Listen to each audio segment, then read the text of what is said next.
faji zoni Sole e Ashari që këto ndodhin. Sa që është faji soj, veç po plus. Jo, unë asus po thëmë që thatë, po unë po e ndërtoj ashtu argument. Dhe më thonë, nuk është faji soj sepse zoti Avni Dehori takon me 10 seancën për shkak të moshës. Thuhet i ndihmuar nga deputeti ose deputeti më i ri.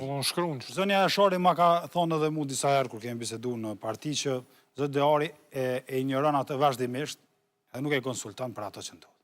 Në këtë kuptim, ai bën përveç se bën një shkelje rregullore sepse thuhet e bashkëkryeson seancën, tregon mendoj edhe në një sjellje jo institucionale.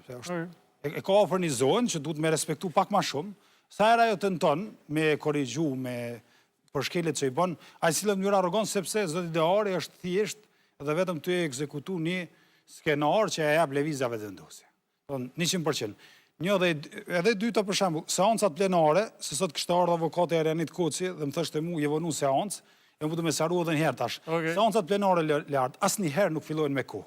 Asnjëherë.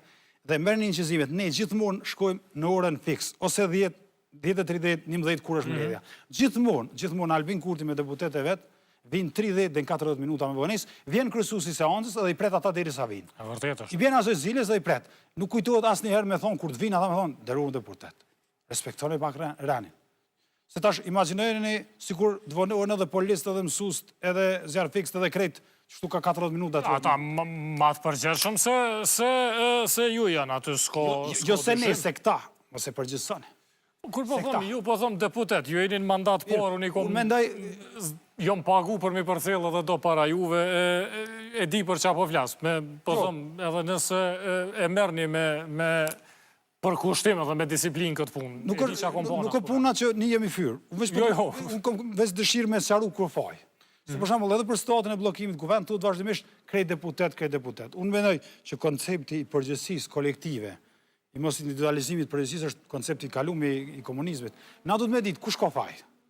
Pa e gjetë kush është fajtori, bllokimit kuvendit s'mund na me zhvillu debat. Atëherë jena tu bë cirk. Nuk jena? Kur deli pari, nuk e ki veç privilegjin, e ki edhe përgjegjësinë. Po absolutisht. Edhe normal që nëse don me shkallu fajin manej, pjesa më e madhe i takon atij që është i pari. Kjo punë nuk ka ndaj. Na mund na me thon për korrektësi lart, mund na me thon, ju mundi me thon, njerëz të shoqërisë civile mundi me thon krejt kuvendi kanë faj. Jemi në një moment krize për shtetin e Kosovës. Kemi nevojë me adresu përgjegjësi. Po. Përgjegjësia i takon partisë e cila e ka marrë peng kuvendin se don me bën një njeri kryetar. Edhe më lehet të sqaroj diçka. Në Kushtetutë Kosovës thuhet kryetari i kuvendit zgjidhet. Jo emërohet. Sakt. Për ministrat thuhet emërohet. Domethënë, na nuk kemi dorë kur emëron ministrat, kryeministri. Këtu meqense thuhet zgjidhet, do thotë që duhet edhe vota jon.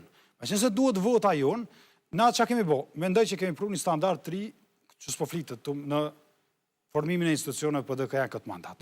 Na jemi partia e parë opozitare në historinë politike të Kosovës që deklarohet që e voton kryetarin e kuvendit partisë fituese. Na kemi thonë votojmë kënd do tjetër s'ka qenë antar qeverie. Jena partia e parë. Partia që është në kuvend, si na, i thot partisë fituese unë ta votoj kryetarin e kuvendit. Nuk jemi detyruar, s'na detyron. E vërtetë është. Ky është një standard i ri. Ligjërisht dhe